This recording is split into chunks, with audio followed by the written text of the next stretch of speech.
vous appelez mon discours d'investiture, mais c'est un discours d'investiture et vous l'avez vu dans le petit clip, vous imaginez mon émotion de voir le visage de François Mitterrand, de voir celui de Lionel Jospin, de voir celui de Ségolène Royal et de François Hollande, celles et ceux qui m'ont précédé dans la candidature aux élections présidentielles, celles et ceux qui ont représenté notre famille politique aux élections présidentielles, avec quel succès et avec quel bilan d'ailleurs. Et c'est pour moi une immense émotion d'être ici à cette place aujourd'hui, avec mon histoire, ma trajectoire qui croise pour beaucoup d'entre vous la vôtre, qui s'est nourrie de la vôtre et qui m'amène à devoir, au nom de la gauche, représenter les intérêts de celles et ceux qui ont le moins, celles et ceux pour qui la vie n'est pas facile, celles et ceux qui constituent cette majorité sociale que nous avons toujours voulu, dans toute notre histoire, représenter et qu'il me reviendra non seulement de représenter, mais je l'espère, de porter au pouvoir en mai prochain. Alors,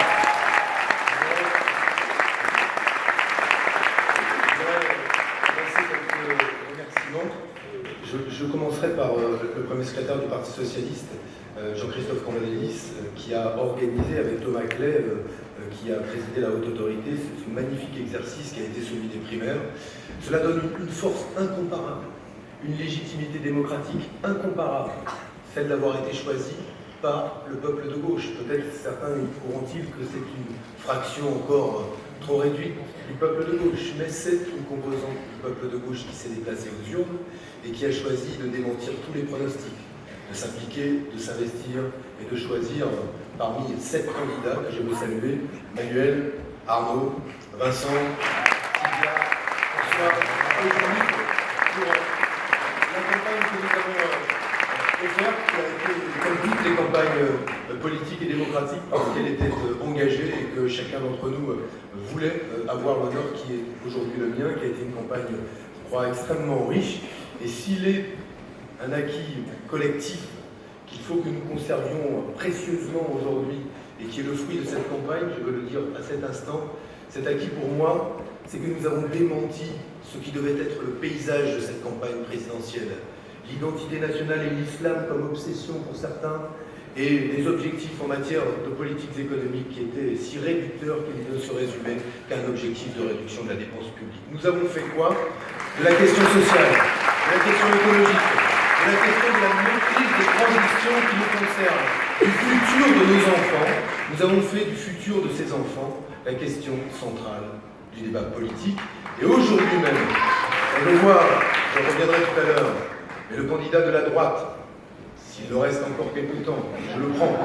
Je prends même ce qui lui succéderait avec plaisir. Mais quand on voit le candidat de la droite, d'autres candidats plus hybrides, aujourd'hui, se positionner par rapport à quoi? Par rapport au chemin que nous avons ouvert, sur le travail, sur le modèle de développement. Et ils devront répondre si aujourd'hui, oui ou non, ils acceptent les transitions qui arrivent, les métamorphoses qui bouleversent la vie de nos compatriotes, ou s'ils veulent simplement prolonger de quelques années un modèle qui s'est déjà éteint. Ce sont ces choix-là qui seront faits. Je remercie la haute autorité d'avoir organisé cette primaire parce qu'elle a fait éclore ces sujets qui aujourd'hui s'imposent dans le débat présidentiel. Je veux aussi saluer les membres du gouvernement qui sont là. C'est pour moi il y a beaucoup d'anciens collègues que je connais bien. Et c'est pour moi aussi une grande chance de vous avoir ici. J'en dirai un mot, parce que ce qui paraît, je suis très attendu sur le bilan. Donc je dirai tout à l'heure comment je conçois évidemment ce bilan et tout ce que nous avons fait de positif, qui est incontestablement un acquis à partir duquel se propulser.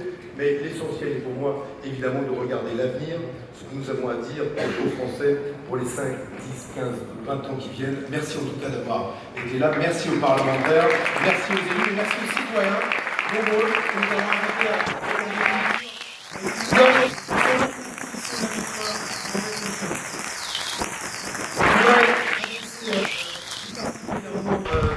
un message aux 5 auteurs, 6, il y avait un binôme, des cartes blanches que vous avez vu tout à l'heure. Pour moi, l'essentiel, pas là, mais beaucoup, et dans ce qu'ils ont dit. Dans ce qu'a dit Dominique Méda sur le travail et en pensant justement ce que sont les transformations qui viennent et sur lesquelles je reviendrai, et la manière dont nous devons penser le partage du travail, de façon à ce qu'il ne soit pas aussi inégalitaire que nous le trouvons aujourd'hui entre ceux qui ne travaillent pas, ceux qui travaillent, et parmi ceux qui travaillent, ceux qui sont malheureux au travail, quand d'autres sont heureux au travail, et vous parle de la société du travail. Mais le choix qu'elle a fait de se propulser, de nous offrir des scénarios, qui sont des scénarios possibles, fait partie de ce futur désirable que je veux mettre en œuvre, mais j'y reviendrai tout à l'heure. Merci aussi à Julia Cagé pour le formidable plaidoyer qui a été le sien.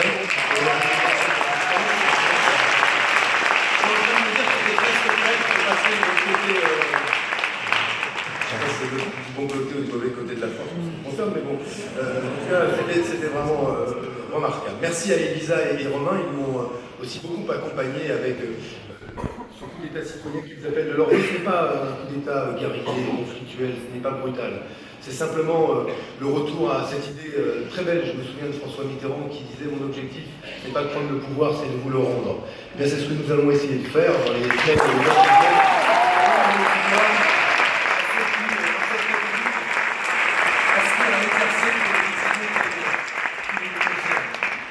Merci à Patrick Veil pour le rappel. Sur la laïcité, c'est curieux qu'on ait ce genre de rappel à faire. Mais tu as tout dit. Et dans cette loi qui est probablement une des plus belles, sinon la plus belle loi de la République, la loi de 1905, parce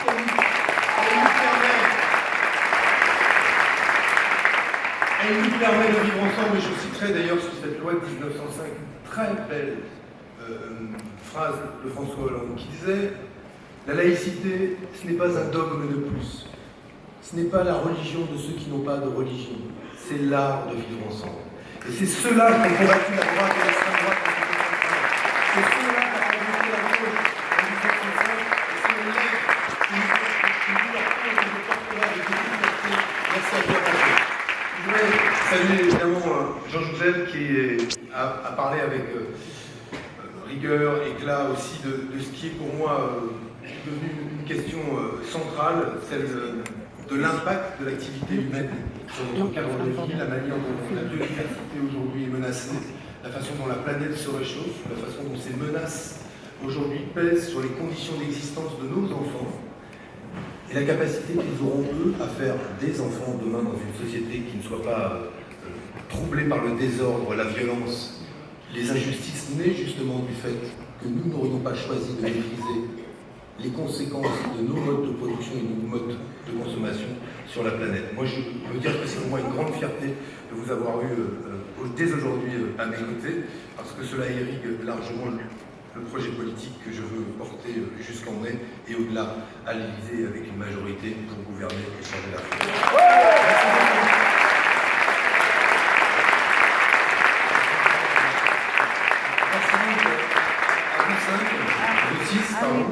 Et je voudrais terminer par deux remerciements particuliers pour deux femmes. L'une a ouvert ces débats, Anne Hidalgo. C'est pour moi une immense mère de parole. Elle est courageuse, elle est tenace. Et surtout, je veux lui dire, et c'est ce qui fait ma fierté quand je parle d'elle, chaque fois que c'est dur, chaque fois qu'elle doit faire face à une adversité qui est portée, manipulée par des lobbies puissants, privés, qui n'aspirent qu'à une chose, c'est que rien ne change. D'ailleurs, en ce moment, un peu l'humeur du temps, une sorte de doctrine du guépard, qui inspire peut-être d'autres candidats. Tout change en surface, pour qu'en réalité, rien ne change derrière.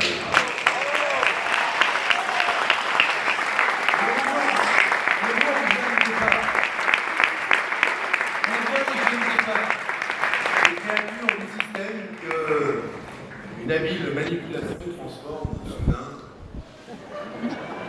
par la grâce peut-être en grand transformateur. Moi je n'y crois pas et j'y reviendrai peut-être un tout petit peu aussi tout à l'heure.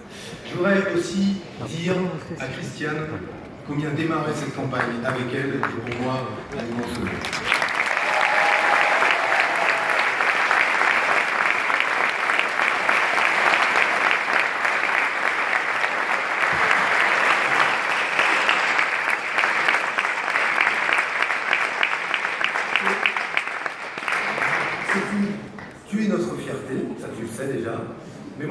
dire ici, puisque ces occasions, il faut dire, que je suis très fier d'être ton ami et que c'est pour moi quelque chose d'extrêmement précieux que tu sois là aujourd'hui.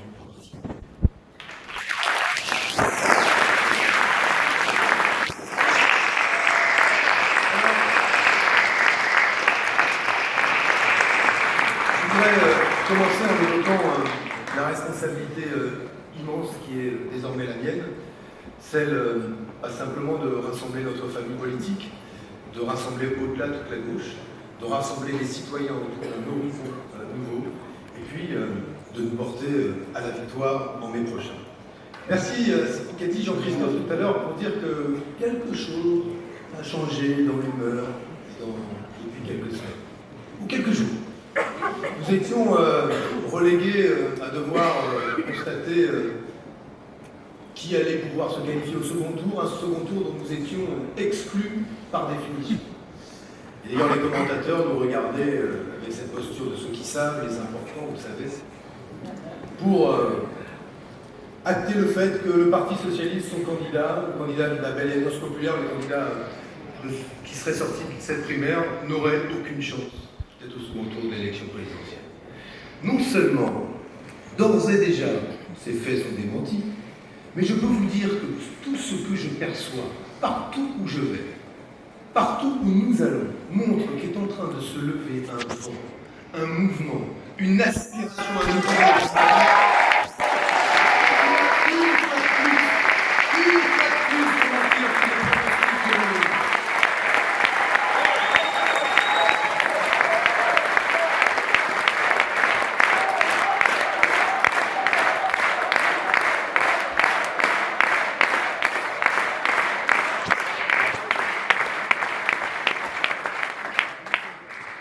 Mais je voudrais commencer par la première tâche qui est la mienne et qui l'a été dès le soir des élections, du résultat du second tour des primaires.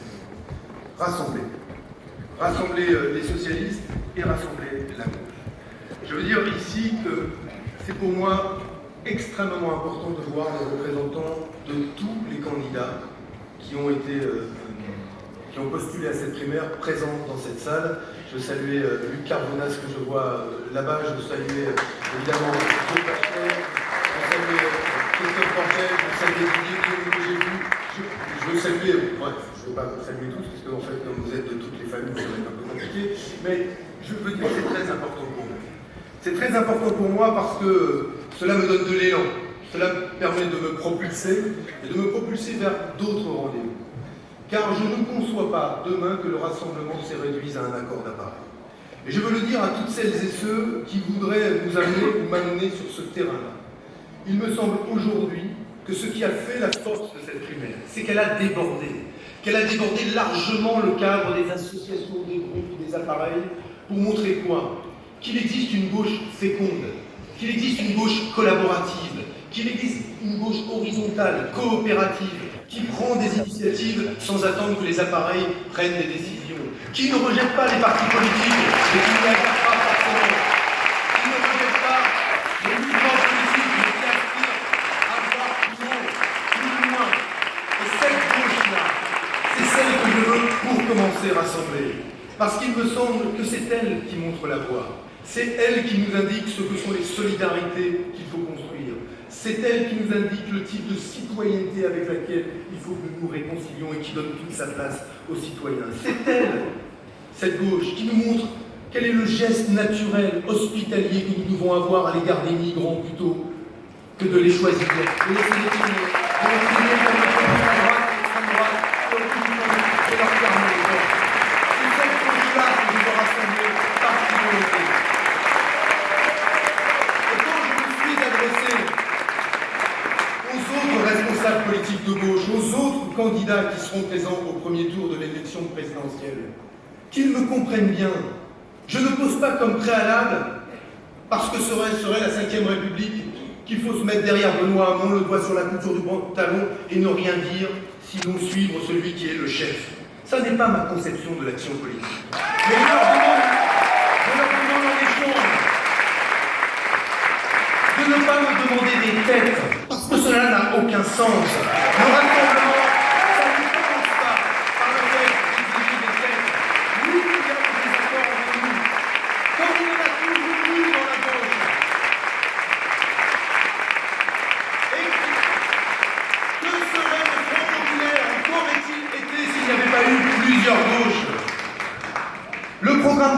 c'était aussi plusieurs gauches différentes. La gauche plurielle de Lionel Jospin, c'était aussi plusieurs gauches. Mais comment avaient-elles construit leur rassemblement? Sur le fait de dessiner ensemble un horizon. Et moi je vous le dis, peu m'importe qui vous êtes, que vous soyez ministre, que vous soyez élu, que vous soyez simple citoyen engagé ou pas, peu m'importe que vous ayez choisi de voter écologiste, socialiste ou front de gauche. Ce qui m'importe aujourd'hui, je le dis à tous les citoyens de gauche, c'est là où nous voulons aller ensemble. C'est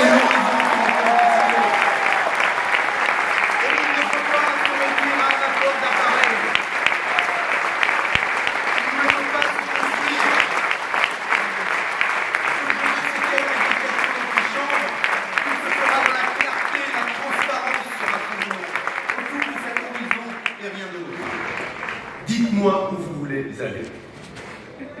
C'est ce que beaucoup de citoyens m'ont demandé pendant toute cette élection primaire. Dites-moi où vous voulez aller. Je sais que nous ne partons pas de nulle part. Et je voudrais évoquer le bilan. Vous savez, j'ai rencontré le président de la République cette semaine. Je le connais depuis longtemps. Et je sais ce que nous lui devons au moment où il a dû prendre des décisions graves, importantes, pour assurer la protection des Français, au moment où il a choisi d'engager nos forces armées au Mali, au moment où il a réussi, grâce à cette intervention, à éviter que se constitue un sanctuaire terroriste et djihadiste. Il a sauvé des vies de Français. Il a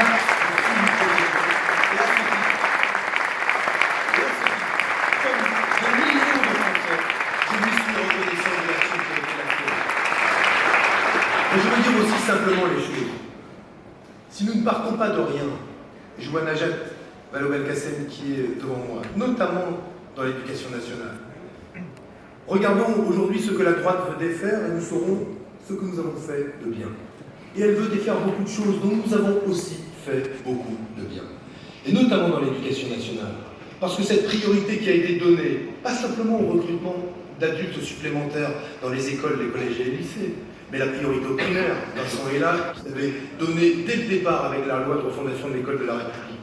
Le choix de nous inscrire dans un objectif de lutter contre les inégalités à l'école, de ne pas accepter les phénomènes de reproduction sociale à l'école comme une fatalité. Ces choix politiques que nous avons faits aujourd'hui, aucun d'entre nous ne les remettra sérieusement en cause ou ne peut sérieusement les remettre en cause. Voilà un acquis incontestable. Je vais même aller au-delà, il y a Mathias Fekl qui est là. Mais bravo Mathias, quand tu as dit non au traité transatlantique avec l'Europe,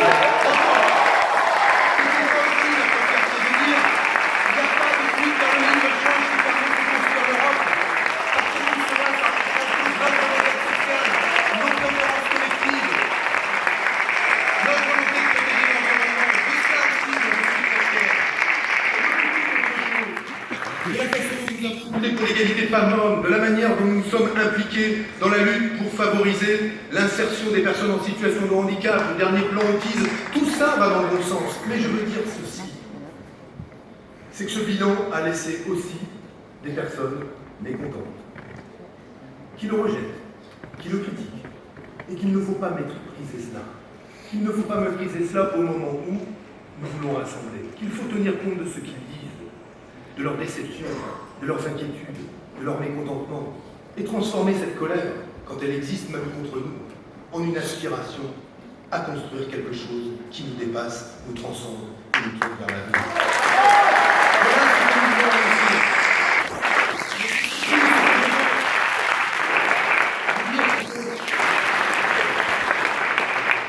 ce bilan, de toute façon, s'il est là, ne peut pas être l'axe autour duquel nous faisons une campagne présidentielle.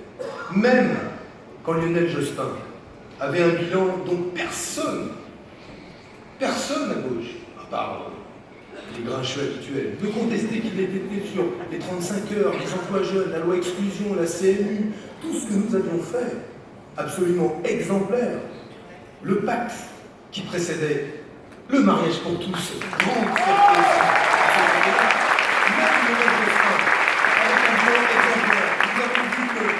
Un bilan ne suffisait pas à gagner l'élection présidentielle. Notre responsabilité, elle est de prendre ce bilan de nous tourner vers l'avenir et de dire où nous voulons aller. Et c'est ainsi que j'engage cette campagne aujourd'hui. Où voulons-nous aller? Il y a une phrase de Pierre Rabhi qui a été citée tout à l'heure, qu'on entendait dans le petit clip, qui n'est pas un homme avec lequel je suis d'accord sur tout, mais qui m'a beaucoup interpellé. Qui dit, Pierre Rabhi, il ne s'agit pas simplement de se préoccuper de la planète que nous allons laisser à la jeunesse, mais il s'agit de se préoccuper aussi de la jeunesse que nous allons laisser à cette planète. Voyez-vous, le sens de la candidature repose pour partie sur les conditions d'existence de mes filles. Je veux le dire, ici simplement.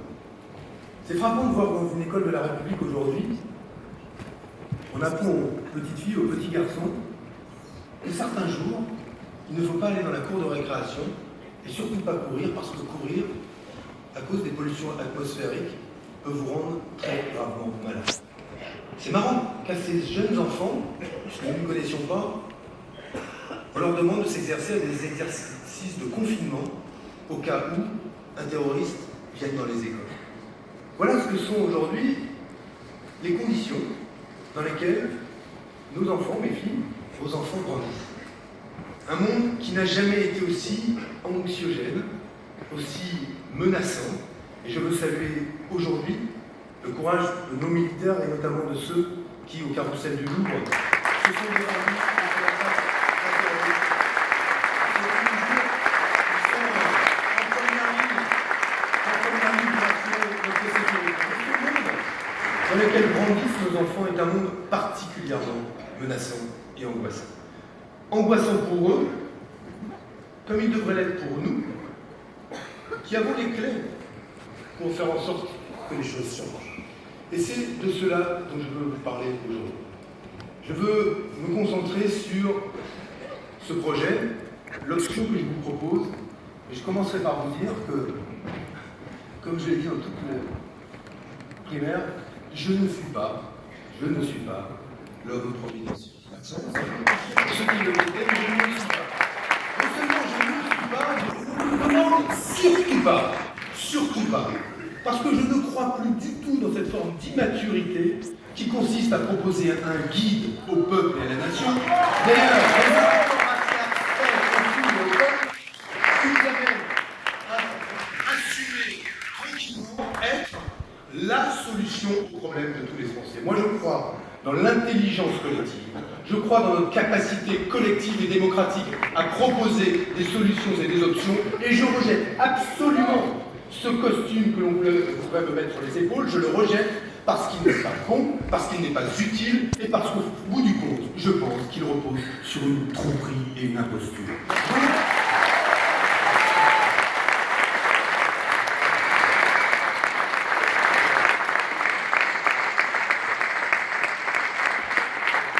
Je me retrouve donc dans cette phrase de Pierre Mendès France, je le cite, et moi j'y crois, dans Pierre Mendès France, qui disait « Choisir un homme, fût-il le meilleur, au lieu de choisir une politique, c'est abdiquer. » Eh bien moi, je vais vous proposer une politique. Je vous propose de ne pas abdiquer derrière la figure charismatique d'un guide ou d'un homme. Je vous propose un choix conscient, lucide, mûr, en faveur d'une option politique. Quelle sera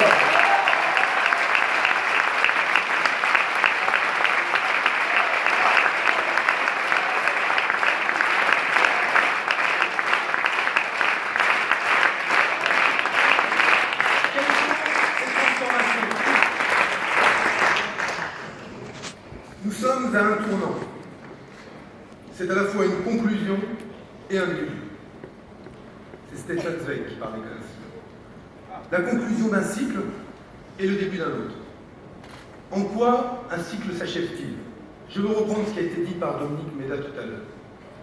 Je considère aujourd'hui qu'avoir les yeux rivés sur la croissance du PIB avec ce seul objectif nous détourne de l'essentiel, c'est-à-dire les conditions de travail, la recherche du plein emploi, l'amélioration des conditions de vie et d'existence de nos compatriotes, les conditions dans lesquelles ils s'épanouissent, s'émancipent, se progressent et grandissent. Si nous continuons à avoir comme seul cap la croissance du PIB, nous finirons, par constater qu'il ne revient toujours pas, qu'elle ne revient toujours pas à cette croissance, mais de surcroît, que même quand elle revient, nous ne disposons pas aujourd'hui des instruments pour faire en sorte que la redistribution des richesses garantisse l'égalité. C'est la raison pour laquelle, vis-à-vis de ce modèle de développement, il me semble que notre responsabilité aujourd'hui est de faire en sorte qu'il soit plus tempéré, qu'il se préoccupe des conséquences de l'activité humaine sur la planète, sur la biodiversité, sur les conditions d'existence. Si nous ne le faisons pas, si nous ne prenons pas ce tournant, si nous n'engageons pas cette transformation, c'est-à-dire la transition écologique en Europe, la conversion écologique de notre économie, la transition énergétique, nous allons rater un des plus grands rendez-vous proposés à la gauche dans son histoire, parce que ce qui se joue là, ce n'est pas simplement la question de savoir comment notre économie sera prospère, mais tout simplement les conditions dans lesquelles nous allons vivre, nos enfants vivront, et nos enfants feront des enfants dans le monde des 10, 15, 20 ans, 30 ans. C'est la raison pour laquelle je veux dire que cette transition écologique, je l'engagerai radicalement, et avec des choix politiques que je vous soumets, mais qui rejoignent ce que j'entends. Nous ne pourrons pas, sur le diesel, continuer à dire que nous pouvons coexister avec une industrie qui continue, une fiscalité qui continue à favoriser le diesel. J'ai fixé, et je souhaite rappeler cet engagement-là, un objectif de sortie du diesel d'ici 2025, ce qui ne veut pas dire qu'en 2025 il n'y aura plus de véhicules diesel, cela veut dire que nous n'en mettrons plus en circulation. Et je souhaite que cet engagement soit pris pour toi, parce qu'on ne peut pas s'inquiéter du fait que nos enfants respirent des particules fines, qu'ils respirent un air en fait irrespirable, et ne pas faire des choix industriels et politiques à la hauteur de ces enjeux-là. Il faudra donc orienter les investissements de façon à ce que la transition vers des mobilités propres, l'efficacité énergétique, la sobriété énergétique soit engagée, notamment sur la question des circulations des transports.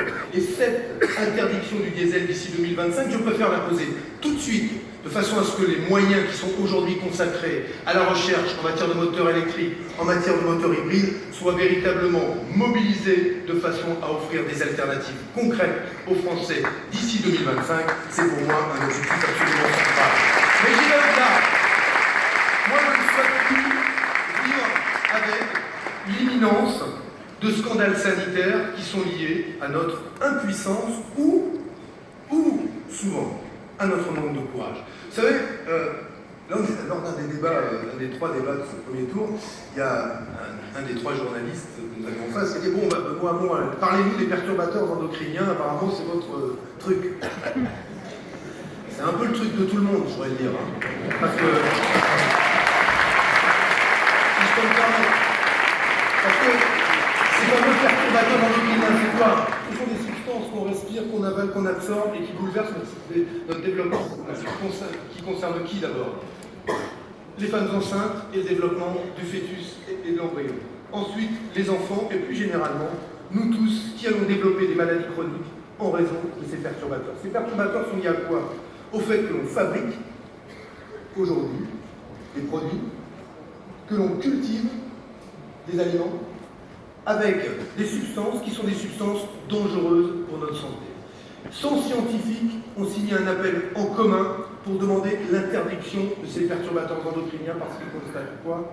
Une explosion des cancers et des maladies chroniques aujourd'hui en France. En France et dans toute l'Europe. Que faisons-nous par rapport à cela? Est-ce qu'on continue à négocier un délai supplémentaire? Ou posons-nous cette question comme une question centrale de cette élection présidentielle pour dire quoi? Que demain, nous voulons que, dès lors qu'il existe un soupçon de dangerosité, garanti d'ailleurs par le principe de précaution inscrit dans la Constitution, j'observe que François Fillon veut le remettre en cause, ce principe de précaution, que nous devons à Jacques Chirac d'ailleurs, que nous devons à Jacques Chirac, dès qu'il existe un soupçon de dangerosité, les industries, ceux qui vendent des pesticides comme ceux qui fabriquent des vêtements, des contenants alimentaires, doivent lui substituer une substance qui soit une substance non dangereuse pour la santé. Pourquoi devons-nous faire cela?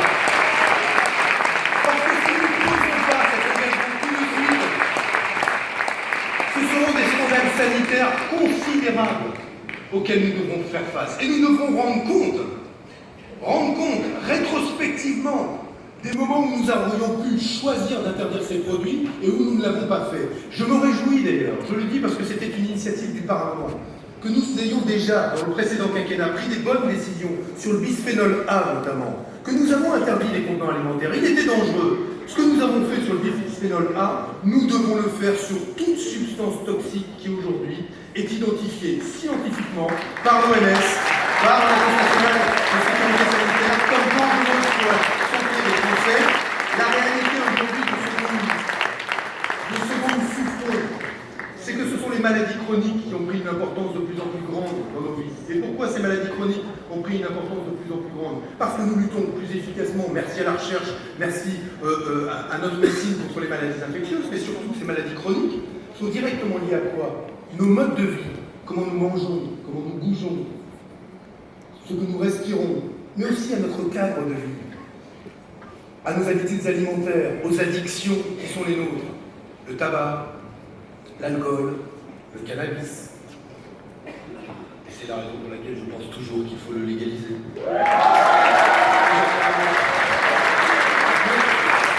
Toutes ces addictions, il faut pouvoir lutter contre, et ces maladies chroniques sont aujourd'hui ce qui affecte le plus la santé des Français. Elles nous invitent à quoi? Eh bien, elles nous invitent à avoir des politiques de santé qui se préoccupent de la santé environnementale. C'est aussi pourquoi je souhaite que soit